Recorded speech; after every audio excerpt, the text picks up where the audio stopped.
India, people have this habit of greeting you with the weight Yeah. or how you look. First of all, I don't understand. Why are you saying it? Is something wrong? Are you okay? We have a gorgeous guest from Mumbai. Hi Akanksha. Girls get depressed after they go for shopping. Oh shit, this has never happened. I wanted to build a brand that literally spoke to women and LGBTQ community. I have to fit into this dress or in that Oh jeans. no, Actually, the clothes have to fit you. so you and your mom were the first, I think, guinea pigs. Guinea pigs, yeah. Struggles of a startup. Never happen again. Otherwise, that is the last day you work with us. मैं जा रहा हूँ अरे तू जा रही First step for me to doing what I'm doing today. Like I can feel the passion that you're talking. I was not like this on when we started. Hey you, welcome to RAWR. Thank you so much for showering love on all our episodes. If you still haven't subscribed to our channel, please go ahead and do it because that helps us roar even louder. And if you are new to RAWR, let me tell you, RAWR is a show where we talk about love and relationships.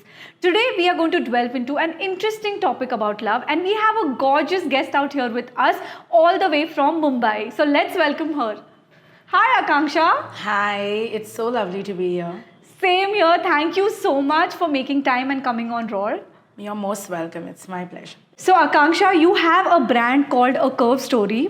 And when I saw the page, I really found it very interesting because it talks about celebrating body, each and every body style, and that was what fascinated me. So can you tell me what is this brand all about? Yes. So I started A Curve Story in 2019. Okay. And the idea behind the brand was all about leading with self-love. Okay. Because we live in a time that is so based on instant gratification, likes on your Facebook or Instagram posts dictate how you feel that day. And we wanted to genuinely break through that noise. Okay. We wanted to build a brand which showed women and members of the LGBTQIA community that they are worth so much more. And everything that they are sort of seeking for outside of them already lies in them. Okay. So A Curve Story was built with the intention of genuinely making every person who shopped from us feel loved. Okay. And even if you didn't shop from us, but you were a part of a community, whether it was on a social media platform or on offline events, the idea is that you learn to appreciate the skin you were born into. Okay. So we kind of do this using a lot of our online content on social media platforms, of course the kind of clothing, the messaging, the shopping experience, etc. And the goal simply is to lead with self-love. I absolutely love how this brand speaks about self-love because RAWR is also, I think it aligns. Yes. That's how we align because we also talk about love and how important it is to even love yourself. But tell me, so how did this idea come to you? Like what was the point where you thought that I want to make a brand like this? Yeah, ऐसा कुछ brand होना चाहिए, Right. which celebrates everybody Right. and which is going to be about self-love. Right. Why? So I basically started my career at the age of 18, where after Okay. my diploma in fashion, I sort of started styling. Okay. And that seemed like the easiest way to kind of get into the industry, get better exposure. So I was assisting a stylist at the time. Okay. And while I was doing so, I was in a lot of stores, right? Because when you're working with celebrities and you're styling them, that entails like being in 30, 40 stores or PR offices in a day. And every time I was doing that, I kept sensing that I didn't see enough options available or attention to detail given to clothing for the curvy population Okay. or the LGBTQ population. And they were sort of neglected in a way and not prioritized the same way as what people call normal sizes. So let me just cut you here and just ask Sure. you. So you you have sizes which are for the plus body sizes, right? Like XL, double XL. That's how. No, all my sizes start. I have all sizes. Okay, so so like it's an extra small onwards to From an everything, extra small everything. to what is your large? Like, UK 30. It's a UK 8 to UK 30. okay. Okay. So basically that was one of the things because I saw this gap, Okay. and I'm talking about like about 2010 2011 when Zara and the Marks and Spencers had started coming to India. And these brands were doing good work. They were high fashion, but you still didn't see as much of like options available when it came to, you know, these communities. And I kept thinking that, okay, now that international brands have started coming in, this gap is now going to start to bridge. Yeah. And with every passing year, somehow that gap still seemed to be just as significant. Okay. And to be honest, I think the core of the idea came from personal experiences I saw family members go through. Okay. Because I used to love fashion since I was a kid. So everyone knew that, you know, if they want to go shopping, they'll take me along. They'll always be like, okay, come help us decide what we should wear for a birthday, for a function. And I would genuinely see people in my family who are so close to me struggle with not finding stuff in their size. Okay. And I always wondered, this is way before I even started styling, right? I always wondered, like, why is it that, you know, there aren't clothes that fit literally anyone? And this gap only became more evident to me when I started styling. Okay. And I think by the end of like 2015, 2016, when these brands had sort of been around for like 3, 4, 5 years, I realized this gap is not going anywhere, you know. And I mean, of course, there are inclusive brands now, but we have a very, very long journey to go. Okay. So that is when I decided I wanted to build a brand. Even then, when you saw brands, you would see brands that did only plus and would not cater to, you know, these quintessential sizes.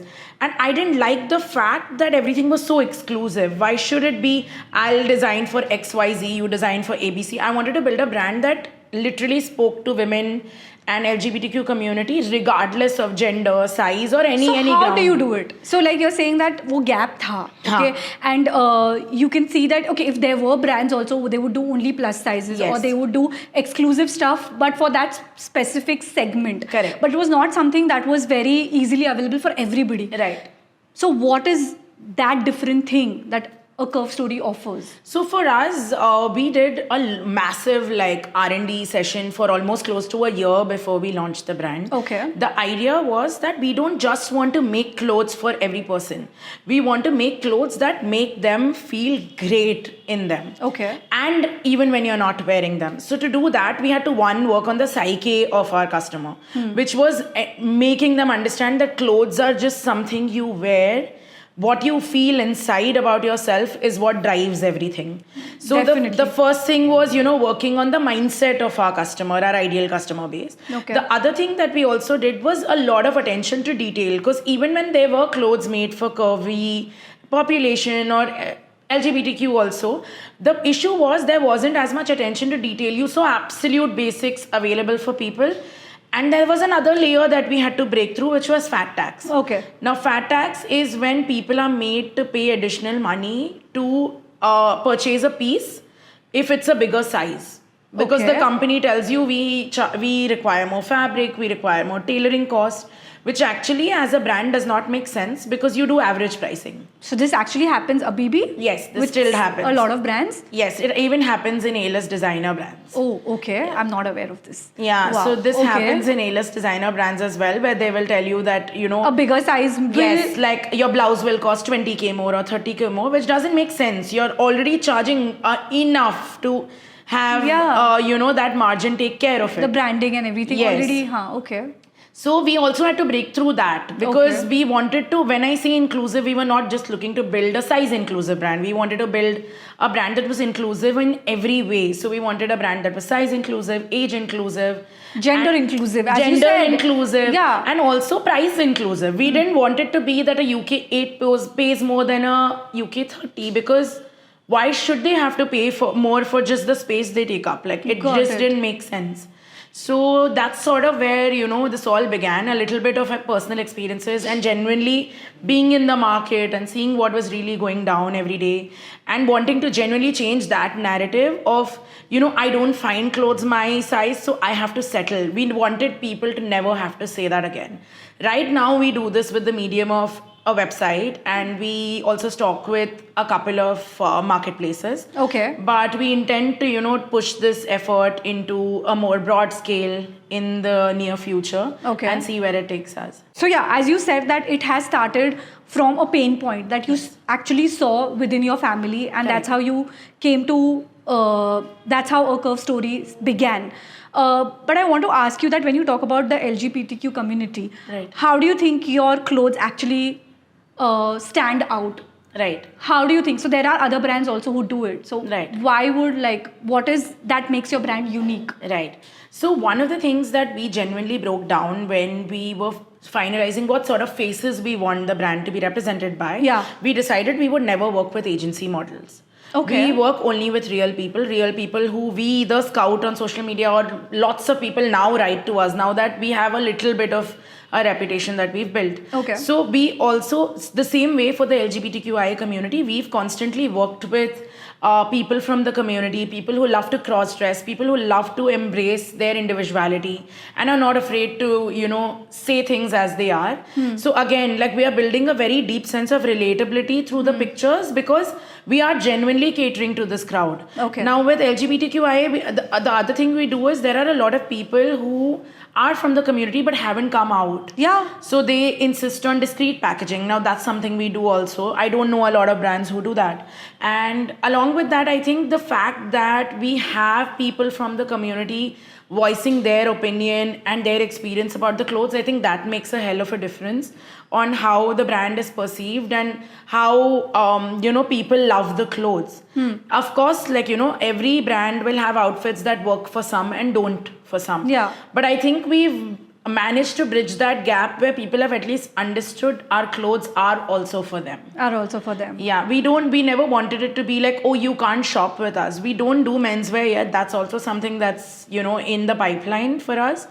Eventually, we genuinely want to be inclusive on every front. Okay. And break that barrier. Oh, I love the fact that you do discreet packaging as well. I mean, you've sort of touched so many things. You're a very customer-friendly brand. Yes. Is what I see that you want to make your customer really happy. And when you say the fact that even when they're not wearing your clothes, they should be positive about it. Right. For example, if I come to your brand, of course, your clothes will make me look beautiful. It's also something that gives me a lot of confidence. Right? Because of the kind of patterns you all are building, the R&D that you have done in your sizes, the color patterns, everything will give me a lot of confidence. But when you say that even not wearing your clothes, that's a different thing altogether. Yes. How do you do that? The whole working on the inside job of beauty, we do with social media. How we do this is the people who are working on the brand are real people like you and I. Okay. So we come from a space of speaking of a lot of personal experiences, being very vulnerable and honest about, day-to-day things that we all go through. Okay. That a lot of times we tell ourselves is not important. It's okay if I don't express this. Maybe it's only me who's feeling this. So we want to make people understand you're not alone in any of this. There are a gazillion people around you who go through the same thing. And if you don't have those people, come join our community. That's how it is. So what started off as a clothing brand eventually became a more community first brand. That's what I'm saying. So it's no more just a clothing brand. Yes, You're not. actually creating a community out there who would preach the same, deliver the same, and talk the same language as you guys do. Absolutely. Yeah. And for us, I think we were very hell-bent on creating organic growth. Okay. Because in COVID, people were on their phones so much. We were so new. We were some 9.5, 10 months into business. And everybody knows the first year is more like a learning curve. And, I took branding in-house in COVID because I genuinely could not afford my branding agency. And I was like, okay, let's just decide how do we make this work? Struggles of a startup. Yeah. You're just doing it all alone, the solo. The first 6 months was literally everything was me because my team is sitting elsewhere. They can't design, they can't check on pieces. I can't have my tailor stitch anything. So I figured, okay, the only way I can reach an audience is social media. And we genuinely tweaked the way we were speaking to people. We made it more like a friendly tone. We kept it very casual. And it was more about, breaking that guard or breaking that barrier so people realize that we're all the same internally. Got it. I think this whole everything's exclusive has kind of made that barrier so thick that breaking through it is what is the task, which I feel we successfully achieved in COVID, because people were so much on their phones. We were able to grab their attention at the right time. Now it's more about like scaling and growing that community and genuinely giving back to people who have, been such an integral part of building all of this with us. Okay. And as you said that, you did a lot of R&D and that's how you started. Tell me one thing, like, when you started, of course, you need like a sample size. Yes. Who did you begin with? It was me at the time and my mom. Okay. Because we needed 2 body types that were That's different. what I'm saying, huh? Yeah, so I used to be between like a 10, 12. My mom was like a 16, 18. So these were the sizes we went for. Like I remember when I went to the store to even pick a dress form, the idea that I had is that I don't want a regular sample size. We're building a range of 12 sizes, right? Which is what we stick by. We plan to introduce more. So I wanted like a mid-size mannequin also, because again, that is what we are designing for. We're designing for the Indian woman who averagely is between like a 14 and a 16, 18. So, this whole trend of very skinny models, very curvy models, people use it more like it's the flavor of the month. Yeah. For us, it's like a lifestyle. Yeah. So we wanted to embody that in every way when it came to running a business. Got it. So yeah, that's how you. Yeah. So you and your mom were the first. Yes. I think guinea pigs. Guinea pigs. Yeah. To We start still are. with. Okay. If I have to get more clarity for about your brand or the sizes that you're talking about, so. Like for example, I buy clothes from Zara or H&M or Mango for that matter, and अगर मैं ले रही हूँ कपड़े and then say it fits well from the chest but not from my waist, because Indian body type, you tend to put on a lot of weight on your hips in general.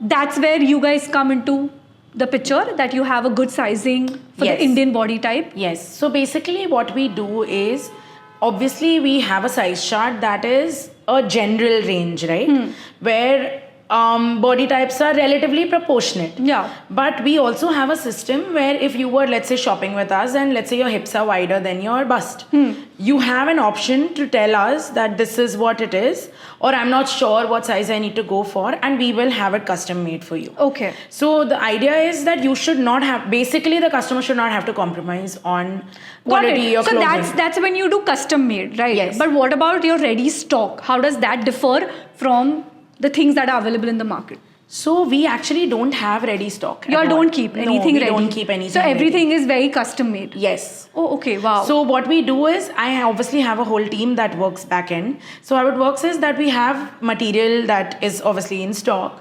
And when an order is placed, it takes us about 4 to 6 hours to finish that piece and ship it out. Oh. So if I have the fabric in stock and you placed an order for something today, it will be shipped out tomorrow. That's really quick, but... Yeah, so that far, is yes. quick. Now we are planning to build a sense of ready stock, because we now have a good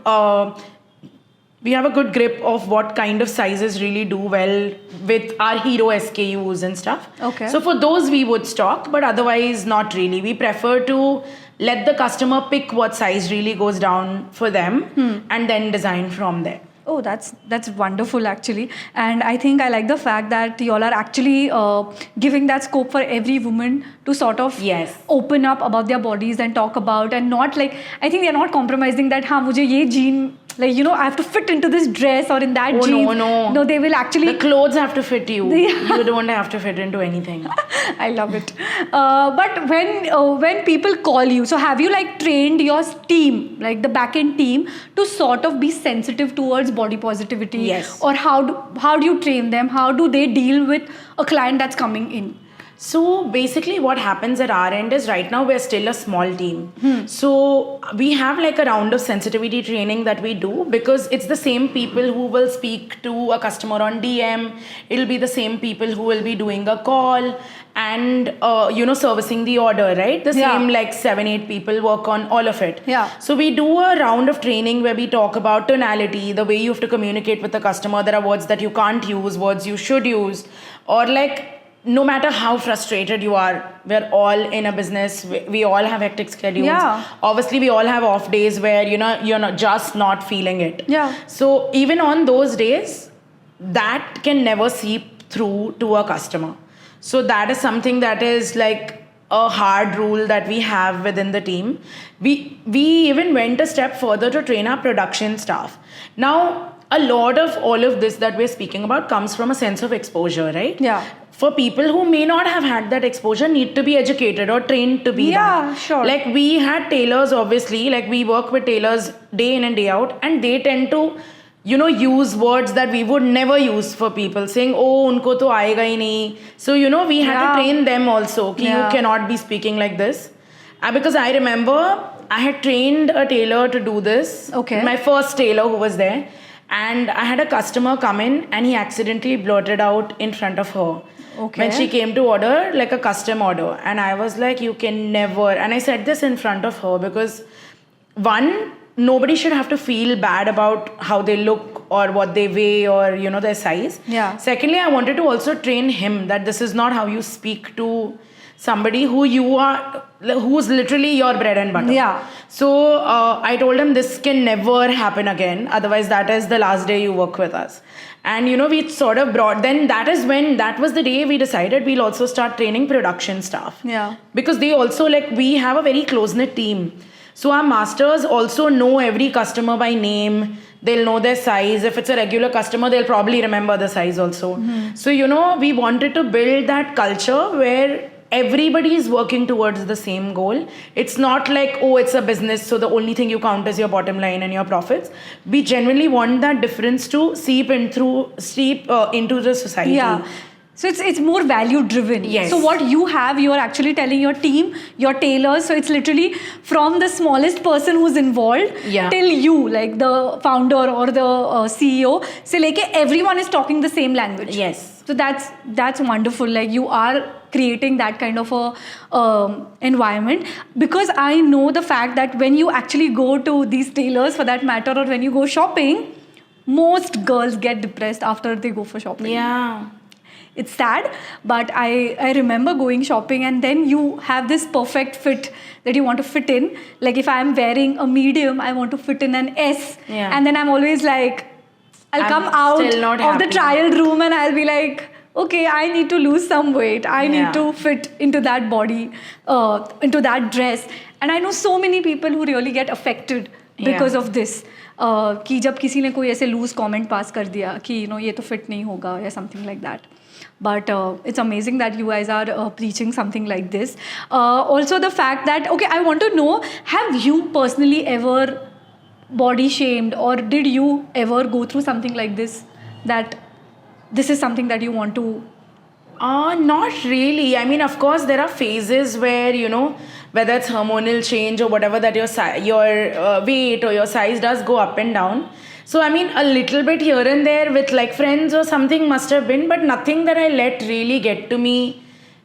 Except I remember this one time that I had a school friend, say this to me, and I realized, oh shit, this has never happened to me. And honestly, it did two things at that time. This was way before. This was when I just started styling. So I remember it did one thing, was I realized that, okay, we've done this to people in school without realizing, right? Today I run a brand and we've done this without realizing Moti is a word that you don't address people with. Yeah. We didn't have this level of sensitivity training in school initially. All of this came through, I think, when I was like 10, 11, 12. School नहीं, ये तो घर से चालू होता है, right? Thankfully, मेरे घर से तो नहीं हुआ. But most of the, I think, when you are like childhood से, एक pet name बोलो, किसी को भी कुछ भी, like if it's a person is a little chubby, people tend to say it's a pet name, a Golu, a Moti. People don't realize this. Exactly. And that's what you carry forward. Absolutely. So when that happened, one was I realized, okay, I don't like being called this way, and I called out that friend.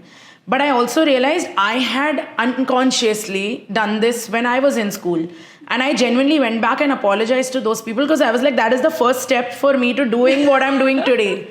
And that realization that, you pass comments in passing and you don't realize what you're doing to a person, what is happening in their mind behind the scenes. Yeah. So I think all of that plays a very big role. Like a lot of the content that we talk about is about how all of this actually begins at home. I'm very grateful that I come from an extremely liberal family when none of these were issues.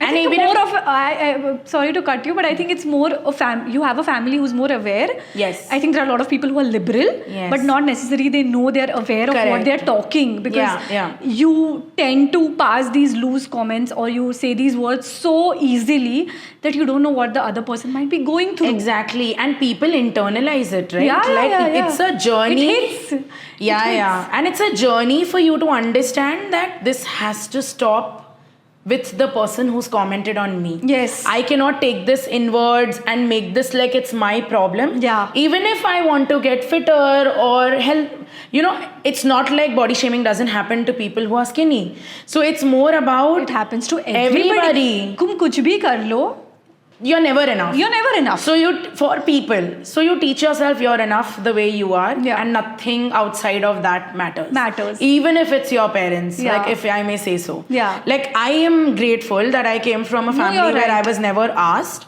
But I have seen parents say this to their kids. You should know where to cut the noise, I feel, especially after you're an adult. Because I think a very big journey about self-love is to know yourself. If you know you're doing your best to be better, whatever that better is for you, you need to come from a space of love to, go forward in that journey. Otherwise, you're harming yourself in the process, because on one side you're doing everything you need to achieve your next goal, but you're constantly getting boggled because of something somebody's saying. Yeah. And when you talk about the fact that, it's not just cool to talk about body positivity. Yeah, it's become like such a mantra that everyone's like, you should accept your bodies. But deep down, honestly, a lot of people don't. Yeah. Like, even if I would say it on the camera or on my gram that, I'm very cool about, like, I accept my body. Yeah, but there are days where you break Of down. course. You go to look in the mirror and you're like, you know what, I am like this, or that person said this. You yourself, like, how much do you think are you body positive? So for me, I'll be honest, when I started off, right, as a kid, I used to be a very carefree kid. Okay. I never had this sense of comparison. And I think I was raised also to never compare my journey with someone else's. But for me, I think a lot of it happened through the journey of the brand. I mean, obviously, I was not this in love or this confident with how I am at the beginning. Like you said, even I have days where I hate what I see in the mirror. I've taught myself those days don't look in the mirror. Yeah. Because those days you remind yourself there's so much more that you bring to the table than just how you look. Yeah. And if there are people around you who make you feel like only the way you look is what decides your worth, that's a problem to a whole different level. Yeah. So I think this is, with your show, I think we should just be able to remind people to see that there is so much more to them than just what meets the eye. Yeah. It's about understanding what are the values you bring to the table, how you're showing up every day to be better, and remind yourself you're doing your best. On a day when you're not, it's okay, there's always tomorrow. As you said also that, starting May, it was, your journey was up, it was different from the other people in general. Yeah. Journey alag hona ek baat hai. To do something different is a different thing, but when your bodies are compared, because the first thing in India, when you meet somebody, people have this habit of greeting you Yes. with your appearance, like the first Weight. thing, the weight, Yeah. or how you look. कि अरे ये तो बहुत tan हो चुकी है, और थोड़ा क्रीम लगा ले, पतली हो थोड़ा ये जाएगी हो तो जा, कितना अच्छी हाँ कितनी अच्छी दिखेगी. दिखेगी. So I think वो अफेक्ट करना, like I understand the fact, but now that you're talking, so in India in general, people greet you this way, and I don't know why it's made so common. It's just like, absolutely. it's just that even we have normalized it to such a big level. Yes. Ki, I think even we do it very unknowingly. Yeah. Ki, even if we meet a friend after years, oh, what happened? You've put on a lot of weight. Like, is something wrong? Are you okay? Like, first of all, I don't understand. Why are you saying it? Are you telling me the person who's put on the weight doesn't know? Now, Yeah, why but do you मैं have rose to देख रही say हूँ. it? Yeah, exactly. Yeah, like I don't understand this whole thing. Like obviously that person also sees themselves in the Yes, mirror. Why yes. do you think that, somebody saying those two words will make any difference? You're just messing their whole day for no reason. Yeah. So I think when things like this happen, for all the more reason, it's time we stop normalizing it, just like you said. Yeah. We need to call call this out, especially with relatives who give unsolicited advice, and then they feel like, just because they're aunties and uncles, they can come say whatever. I think they don't have a conversation to do. Like they don't have anything apart from So that to too talk bad. about. हाँ, they need to find something. I mean, start ही ऐसे करते हैं कि यार चलो we'll just talk about your body. और कुछ तो है नहीं ना, काम के बारे में तो पूछेंगे नहीं. I don't know why. I think they can ask about your work or what you're That's doing. another thing, no? That's another barrier. Either they'll talk about your weight or your shadi or kids कब कर रहे हो. Like these are the questions because these are these stereotypes, right? Yeah. Women are like, according to this whole stigma, it's like women are supposed to get married, have kids, and always stay pretty and fit.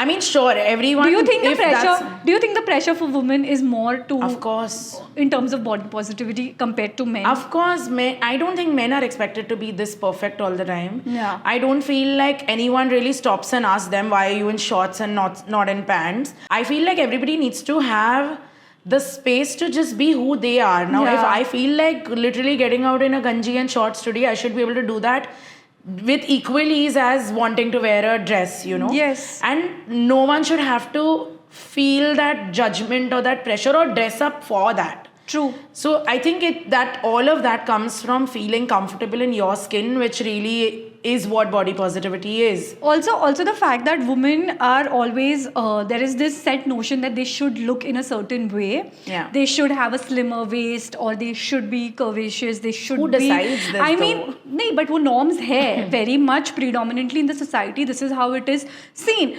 And I think... Do you think social media also plays a very big role because you're just seeing perfect bodies out there? Yes.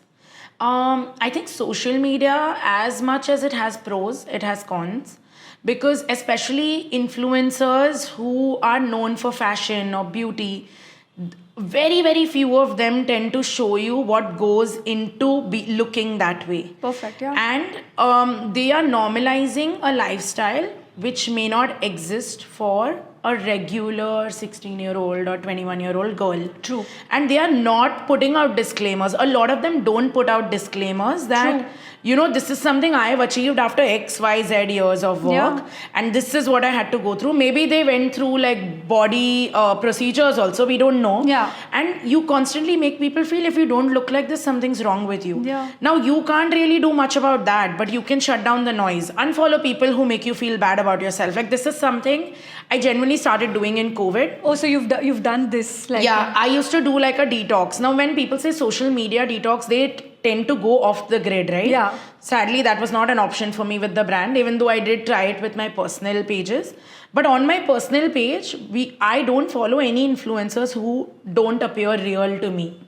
Like, if they are people who make me feel bad about myself and not like... They don't aspire me to be better, but they're giving you anxiety. Yeah, I mean, so many times you open Instagram and you're just scrolling and you're like, oh my god, like this. I think I've gotten anxiety because of Instagram many times, and I've seen so many people also feel that. Yeah, because everything is perfect on the gram. Exactly, nobody shows you the real bits. Yeah. So even with like our page, whether it's the brand or what I do personally, we like to show people that every day is not perfect. Yeah. And a shit ton of work has gone into like building what, we show. Yeah. Like for people, I think even in my styling days, people used to be like, oh, you dressed Ranveer for one event. Oh, that must have been like 3 outfits. I was like, for his one outfit, we had 40 options, which means we were going to 30 stores. Yeah. Which means there was planning for 5 days. So you don't see the behind the scenes, and very few people genuinely take the effort to show it also. Yeah. So I think you need to take social media with a pinch of salt also. Yeah. That what you see is not always real. You just need to kind of stay in your lane. Yeah, true. And unfollow people who don't, add value. Add value. Whoever that is. Yeah, and if it's making you feel bad. Even your own friends, man. If they make you feel bad, unfollow. Unfollow them. You can follow them in real life. Yeah. They don't need to be on your social media. It's okay. True. And one last question now that we've spoken so much about body positivity. No, this is the second last question. We have one more question for you after this. So about body positivity. What is body positivity? सब बोल रहे हैं कि इतना body positive बनो. Exactly क्या है? Body positivity, I personally feel, is just being comfortable in your own skin. Okay. Just like, learning to value what is right about you and understanding that nothing is really wrong. You may have grown up seeing people or women or anyone look a certain way, and we've constantly been told we need to be in a certain box. Yeah. But body positivity is understanding you have your own box. You can make it whatever you like. You can beautify it, like basically modify it, do whatever you want with it. But it's something that's yours to keep. And just learning to love yourself through that journey. Yeah. Like we spoke earlier, right? You may not always be positive about your body. It's okay, but you don't need to hate it either. You can have a bad day and decide that, okay, tomorrow may be different. Yeah. Better or not, we don't know. Yeah. But don't hate your body, because the pressure and the, energetic weight that you're putting on your body in those times is a lot worse. Yeah, true. And I think being body positivity is, I think, the first step to confidence also. Like you carry that vibe towards everything in your life. Maybe your work, maybe your friends, maybe anything and everything. If you're not comfortable, it's like a house. For me, it's like a space where you're living and you're not liking that space. Yeah. I mean, if I'm living in my own house and if I don't feel good about it, I am going to reflect it. I'm going to be frustrated. I'm going to not let anybody else also enter. Because you've not set that standard for yourself. Now, everything that will enter your life will match that standard. True. So if you blame your relationships for attracting a certain kind of love, it's because you don't see yourself in those eyes. Yeah. Like you're not seeing yourself as somebody who's worthy of being treated a certain way. And this is a journey I feel everyone goes through at their own pace, at their own speed. And you can't fast track it. Yeah. I've done this personally, like in my life also, where, I accepted a certain kind of love that seemed okay at that time. And then I realized, no, it's because I am not seeing my own worth. How will someone else see it, right? Yeah. So I think that journey of... So you tend to attract also the wrong kind of people. Yeah, they'll match what you are. Yeah, because you are only not comfortable. Yes. So samne wala person, and you actually start taking so much shit, I would like to say. It's a blame game. It's a blame game, yeah, because then you're actually just reflecting your own thoughts. Correct. They are like your mirror. Yeah, they're just going to talk the same language that you talk to your body about. Yes. Wow. I think so. One of the biggest things people can change is change the way they talk to themselves. Okay. Like I genuinely feel like it's such a powerful tool that is not talked about as much as it should have been. Yeah. Is, change the tone you talk to yourself in. Like I remember reading a quote from Meghan Markle where she said, speak to yourself as you would to your best friend. Best friend. And I think that changes so much, right? Our inner dialogue is never like that. Yeah. So I think it's a lot of conscious work initially till it becomes a part of you. Yeah. So yeah, definitely that. One more question to every guest, because RAWR is about love and relationships. What is love for you? I think love for me is my family, my dog, and definitely my business. Okay. The other kind of love I'm yet to experience. Okay. So I'll tell you more the next time I see you. Definitely. So we are doing one more episode. Yeah, done. To sort of explore more. Yeah, that time we'll talk about just love. About just love. Yeah. Okay, chalega. So now we come to the fun part of RAWR. So we have different games for each guest. So for you, we've made you a superhero. Oh. So you're going to come and combat our issues of body positivity. So you're going to help us deal with it. Like how do you take things? So let's start. Sure. Okay. So first is, how do you deal or how do you take compliments? I think most women don't know how to take compliments. This is honestly, if we're being candid, it's a work in progress. I would always just brush it off saying, oh, no. Aise maine kuch nahi kiya hai. But I think the right way to do it, which I'm learning now, is just smile and say thank you. Thank you. Okay. How do you deal with someone who criticizes your body? Like who will body shame you? I may feel bad about it for like a minute or two if it's somebody close to me. But then I still learn to come back to my center and ask myself, is that true for me? And if it's not, then I let it go. Okay. But you are open to positive criticism. Yes. Positive criticism is a very thin line, right? It depends on who it comes from. If it's a person who genuinely wishes well for you, you should take the feedback and, actually ponder on it and figure out if it's true for you and then make the changes necessary. Yeah, because I think sometimes the fact that over body positivity is also one thing. As you just said, that you need to be aware. Yeah. And you need to see where it's coming from. Correct. Someone might wish something good for you. Yes, of course. And people can get offended even in yeah. that. So I think it matters where it's coming from. Okay. And what space it's coming from. If someone is genuinely wishing well for you, it's good to take that feedback and see if it's really true for you. If yes, then I think, find the relative solution for it. Perfect. What would you advise somebody who's gone through childhood body shaming? Someone since childhood has been body shamed.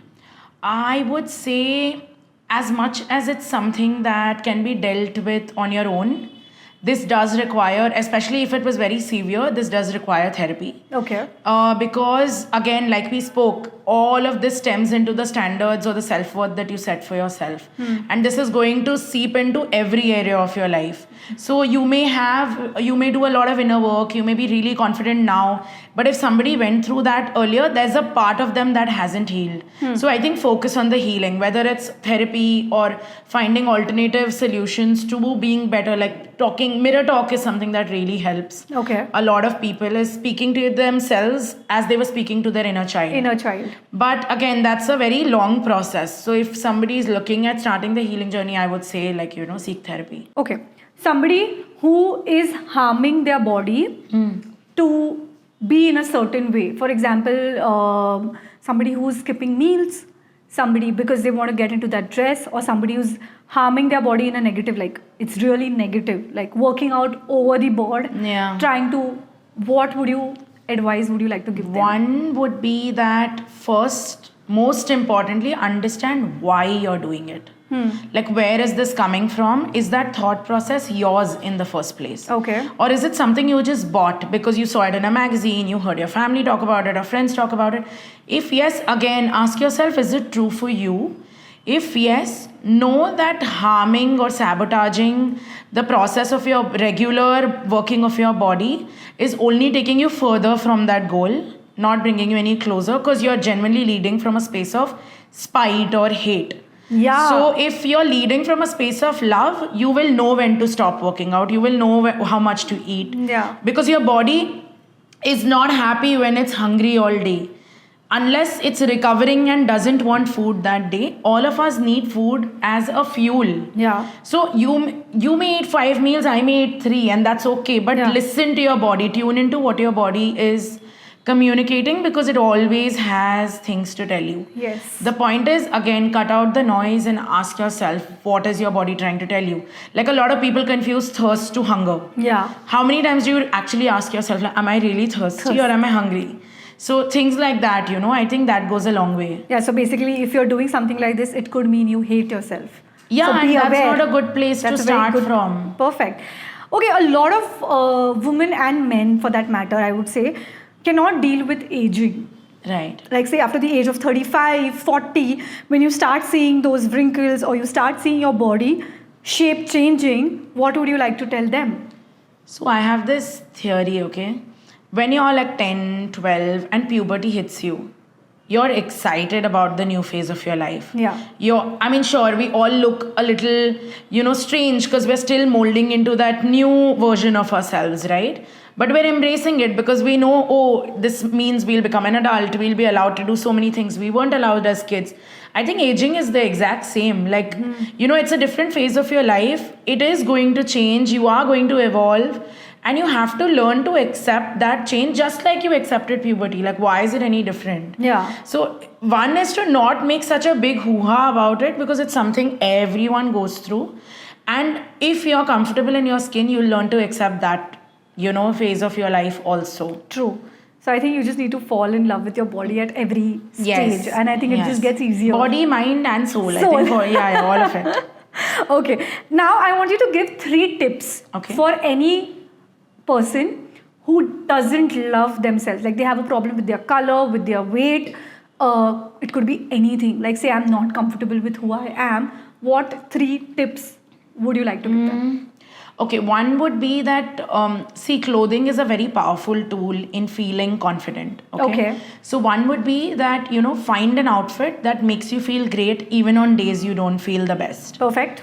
That's one. The second is, change your self-talk. It's a longer process, but it is something that you can start today.